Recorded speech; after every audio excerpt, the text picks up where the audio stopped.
تلاوت کی ہے۔ اللہ تبارک و تعالیٰ قرآن مجید والفرقان الحمید میں ارشاد فرماتا ہے انما یرید اللہ لیذہب عنکم الرجس اہل البیت ویطہرکم تطہیرا۔ بے شک اللہ، اس کا صحیح اور سیدھا ترجمہ کنز ایمان میں جو سرکار اعلیٰ حضرت نے کیا ہے وہ یہ ہے کہ بے شک اللہ یہی چاہتا ہے کہ اے نبی کے گھر والوں،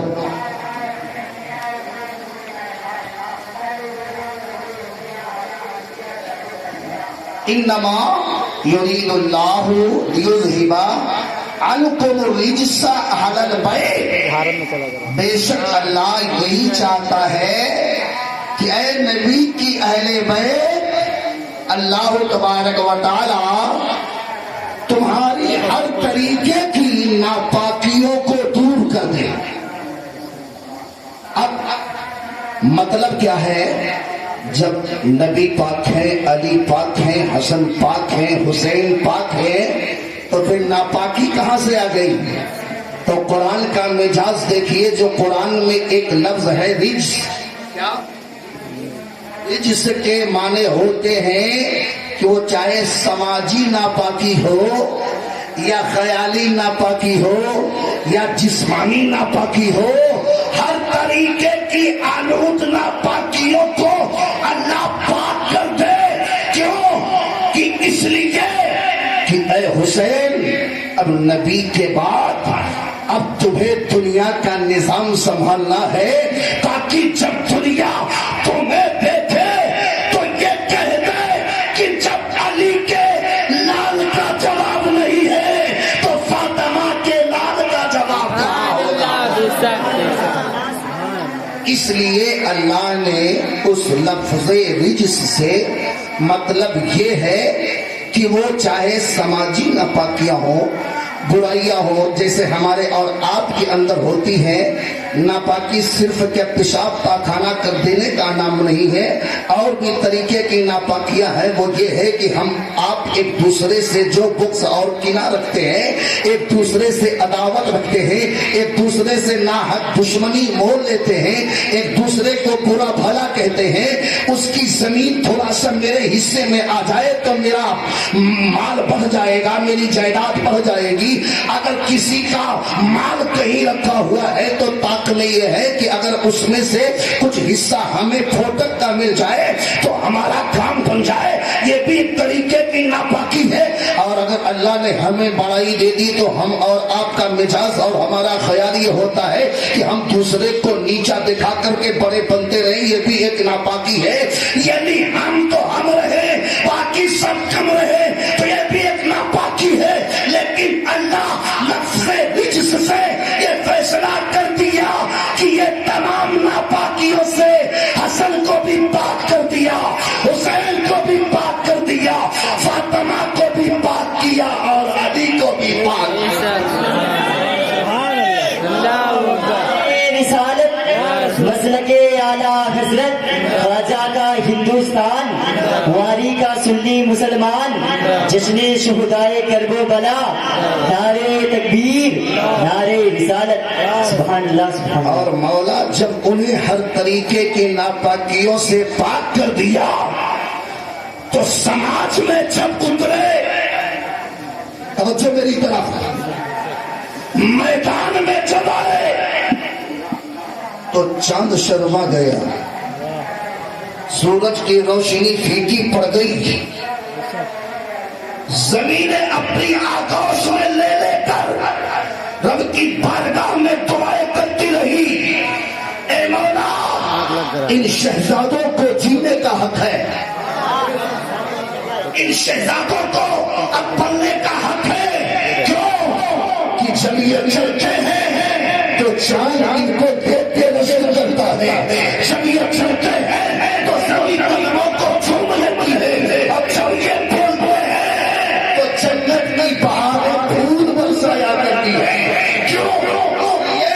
ان کا گلدان ان کی گفتار اچھی ہے، ان کا لہجہ اچھا ہے، ان کے بول اچھے ہیں، ان کا چال و چلن اچھا ہے، ان کا کردار اچھا ہے، اور ان کا کردار اچھا ہونے کے ساتھ ساتھ ان کا خاندان اچھا ہے۔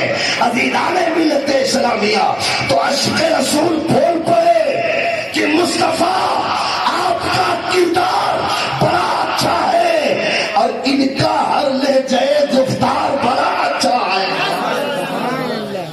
حسنین کریمین جب مسجد نبوی میں پہنچتے تو آپ جب چلتے بچپنے میں تو لوگ جب غور سے دیکھتے تو جن کو چلنا نہیں آتا تھا حسین کو دیکھ کر کے چلنا سیکھ جایا کرتے تھے، جن کو تمیز سے بولنا نہیں آتا تھا حسین جب کلام کرتے ہیں تو حسین کو بولنا، حسین کے بولنے سے لوگوں کو بولنا آ جاتا ہے۔ ایک تاریخ میرے ذہن میں آتی ہے، بڑے شہزادے حضرت حسن مجتبی رضی اللہ تعالی عنہ، آپ کی عمر شریف ابھی کتنی ہے؟ 7 سے 8 سال۔ کتنا؟ نوٹ کیجئے گا، 7 سے 8 سال کی ہے۔ 8 سال کا بچہ کتنا ذہن رکھ سکتا ہے؟ 8 سال کا بچہ کتنا عقل رکھ سکتا ہے؟ 8 سال کا بچہ کتنا قابل ہو سکتا ہے؟ آپ جانتے ہیں۔ آئیے تاریخ کا تیور آپ کے سامنے رکھو۔ امام حسن مجتبی ہے، میرے آقا صلی اللہ تعالی علیہ وسلم کی بارگاہ میں وہی نازل ہو رہی ہے۔ ایک طرف حسین بیٹھے ہیں، ایک طرف امام حسن بیٹھے ہیں۔ عزیزان ملت اسلامیہ، وہی نازل ہو رہی ہے، میرے آقا اس وحی کو سماعت کر رہے ہیں، خاموش بیٹھے ہیں۔ جبریل واپس چلے گئے۔ آپ نے جب وحی کو سماعت کیا پھر اپنے زبان حال سے فرمایا کہ جبریل آئے تھے، ابھی جو ہے اس آیت کریمہ کو مجھے سنایا کہ انما یرید اللہ لیذھب عنکم الرجس اہل البیت ویطہرکم تطہیرا۔ اے لوگوں دیکھو نواز سے بیٹھے ہیں، دیکھو جو میرے شہزادے بیٹھے ہیں، دیکھو جو پریوار بیٹھے ہیں، دیکھو جو لخت جگر بیٹھے ہیں، نبی کے نور نظر بیٹھے ہیں، ان کے بارے میں رب تبارک و تعالی ان کے پاکی کا بیان کر رہا ہے۔ نعرے تکبیر، نعرے رسالت، جس نے شہدائی کو بنا، نعرے تکبیر، نعرے رسالت، زندہ باد۔ ان کے پاکی کا بیان کر رہا ہے۔ میرے آقا صلی اللہ تعالیٰ علیہ وسلم نے قرآن سنایا، صحابہ کرام نے کھجور کے پتوں پر قرآن کو درج کر لیا، قرآن کو نقش کر لیا، یعنی لکھ لیا۔ پھر میرے مصطفیٰ صلی اللہ تعالیٰ علیہ وسلم نے کچھ اپنی زبان سے حدیثیں نقل فرمائی۔ تاریخ میں آتا ہے کہ آپ سے اس وقت 7 یا 8 حدیثیں آپ نے اپنی زبان سے فرمایا۔ صحابہ نوٹ کرتے رہے۔ ادھر امام نے حسن مجتبی بھی قلم اٹھایا، لکھنا شروع کیا۔ عمر 8 سال کی ہے، حدیث لکھ رہے ہیں اور روایت بھی کر رہے ہیں کہ لوگوں سنو، میں نے اپنے نانا جان سے وہ حدیث پاک سنی ہے، فلاں حدیث سنی ہے، فلاں حدیث سنی ہے۔ آپ مشہور ہو گئے کہ نبی کا نواسا جو بڑا شہزادہ ہے جن کا نام حسن مجتبی ہے، اتنی عقل رکھتے ہیں کہ جب نبی بولتے ہیں تو اسے یاد بھی کر لیتے ہیں اور نوٹ بھی کر لیتے ہیں۔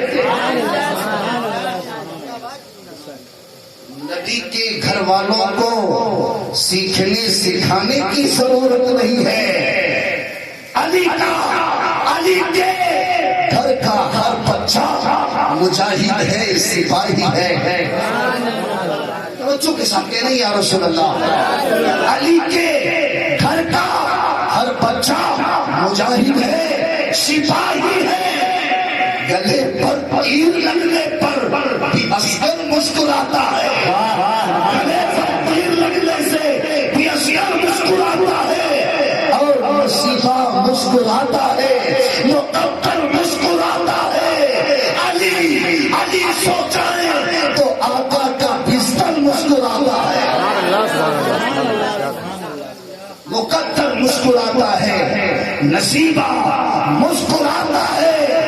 علی سو جائے تو آقا کا بستر مسکراتا ہے، علی کے گھر کا ہر بچہ مجاہد ہے، سپاہی ہے، گلے پر تیر لگنے سے بھی اصغر مسکراتا ہے، ہمیں کاٹا چبھ جائے تو آنکھوں سے اشک جاری ہو جاتا ہے، اگر ٹھوکر لگ جائے تو آدمی کا چہرہ بدل جاتا ہے۔ قربان جاؤ اس ننھے مجاہد پر کہ جب گلے سے تیر بے وسط ہوا ہوگا تو رونے کے بجائے تاریخ بتا رہی ہے کہ اصغر مسکرا رہے تھے۔ تو مطلب یہ ہے مزاج یہ لیا کہ اصغر بھی اپنی زبان سے کہہ رہے تھے اے مولا اب میں کامیاب ہو گیا، اب میں کامیاب ہو گیا۔ تو مسکرانے کا مطلب یہ ہے جب بندہ اپنے مشن میں کامیاب ہو جاتا ہے تو وہ کھل کر مسکرایا کرتا ہے۔ سبحان اللہ۔ میں یہ عرض کر رہا تھا کہ نبی کے شہزادے موجود ہیں، نبی کی بارگاہ میں قرآن نازل ہو رہا ہے، نبی قرآن کو سماعت کر کے لکھوا رہے ہیں، وہی نازل ہوئی لکھوا دیا، حدیث آپ نے اپنی زبان سے کہا، صحابہ نے نوٹ کر لیا، شہزادے نے بھی نوٹ کر لیا۔ آپ کو بتانا مقصد یہ ہے کہ 8 سال کی عمر میں امام حسن مصطفیٰ سے کئی حدیثیں روایت ملتی ہے، کئی حدیثیں کہ آپ کی عمر شریف جب 8 سال کی تھی تبھی سے آپ نے حدیثوں کے راوی بن گئے تھے اور خود فرماتے تھے کہ میں نے یہ حدیث خود اپنے کانوں سے اپنے نانا جان سے سنی، میں نے یہ حدیث خود اپنے کانوں سے نانا جان سے سنی ہے۔ عزیزان ملت اسلامیہ، وہی شہزادہ ہے حسن، وہی شہزادے ہیں حسین۔ ایک تاریخ کا پیور اور آپ کے سماعتوں کے حوالے، وہی شہزادے شہزادہ سامان دنیا میں تشریف لائے، پہلے امام حسن پھر امام حسین۔ تو آپ کی پیدائش ابھی قدر ہوئی ہے کیونکہ میں نے کل بیان کیا تھا، لیکن ایک نقطہ اور آپ کی نظروں کے سامنے رکھ دوں، کیونکہ اللہ نے ان کے پاکی کی قسم کھایا ہے اور قرآن میں اعلان فرمایا ہے۔ دیکھو کتنے پاک ہیں کہ جب یہ دنیا میں تشریف لائے ہیں تو عام لڑکوں کی طرح نہیں بلکہ دنیا کے پیدا ہونے والے تمام شہزادے ایک طرح، فاطمہ کے شہزادے کا کوئی جواب نہیں ہے۔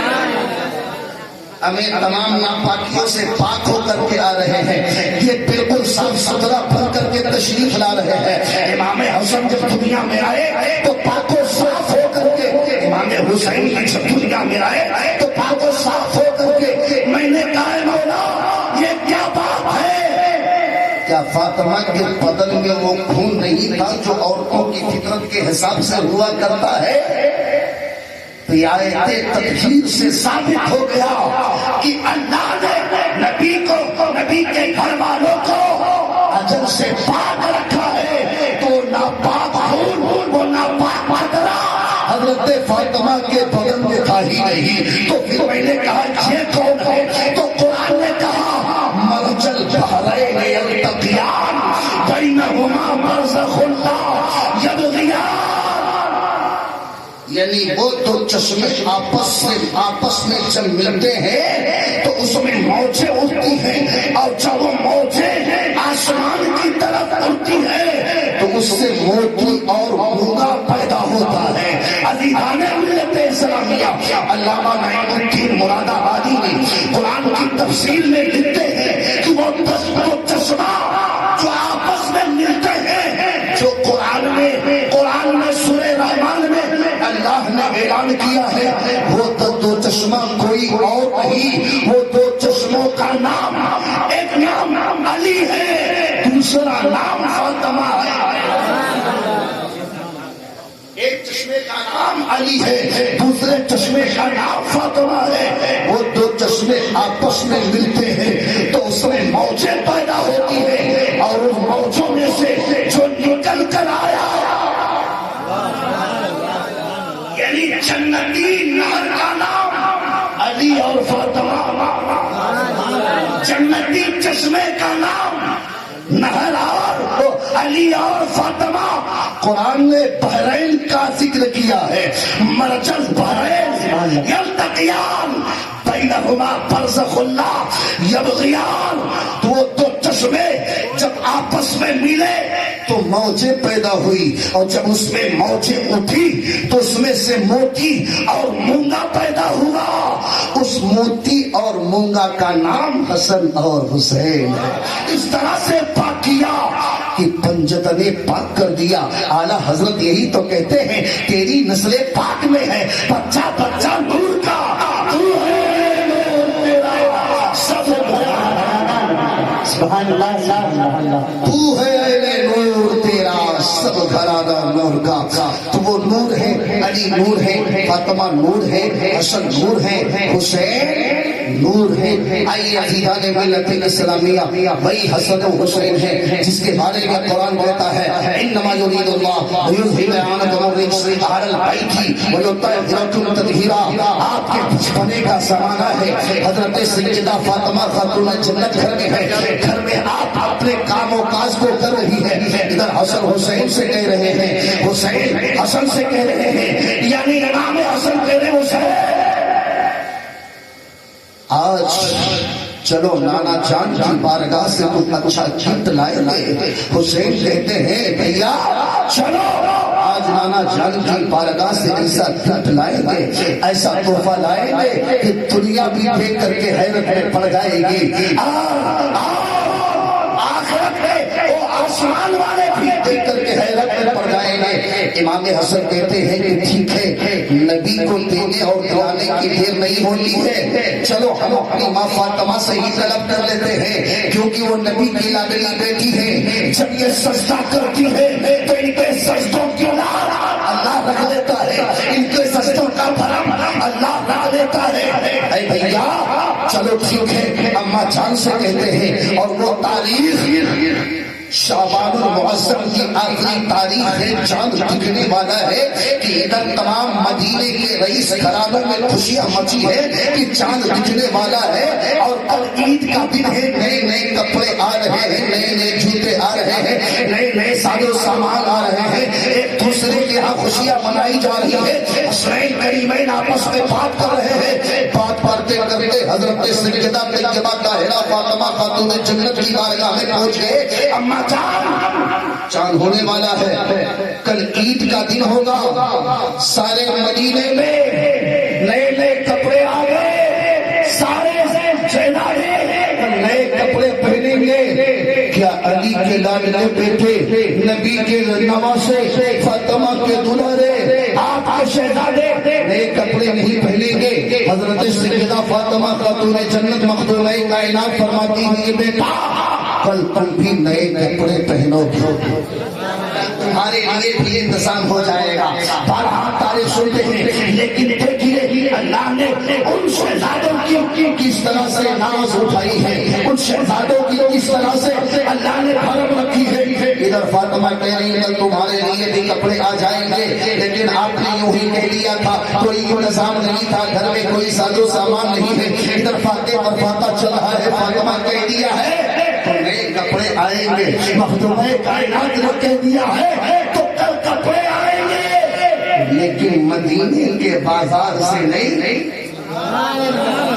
مکے کی وادیوں سے نہیں، مصر کے ان بازاروں سے نہیں، حسنین کے جوڑے آئیں گے، مدینے سے نہیں، مکہ سے نہیں، مصر سے نہیں، دنیا کے کسی حسین بازار سے نہیں، بلکہ حسنین کے جوڑے آئیں گے تو رب کائنات کے بازار سے آئیں گے، یعنی جنت الفردوس سے آئیں گے، حسنین کے جوڑے جنت سے سل کر کے نعرے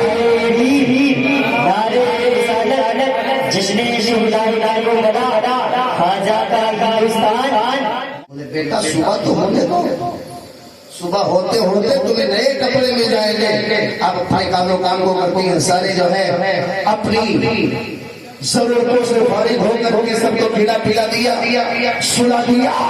ادھر رات جب کافی بیت گئی، آپ مصلی بچھا کر کے رب کی بارگاہ میں کہتی ہے میری ماں بہن سنو، آج ہمیں بھی ضرورت ہے کہ اگر ہمیں کوئی حاجت ہو تو ہم حاجت کسی سے نہ کریں، اپنے رب سے کہیں، اپنے رب کی بارگاہ میں مانیں، اپنے رب کی بارگاہ میں سجدہ کریں، اور اس انشاءاللہ اگر تیرا سجدہ نیک ہوگا، ارادہ نیک ہوگا تو اللہ سجدوں کی لاج رکھنے والا ہے، اللہ سجدوں کی بھرم رکھنے والا ہے۔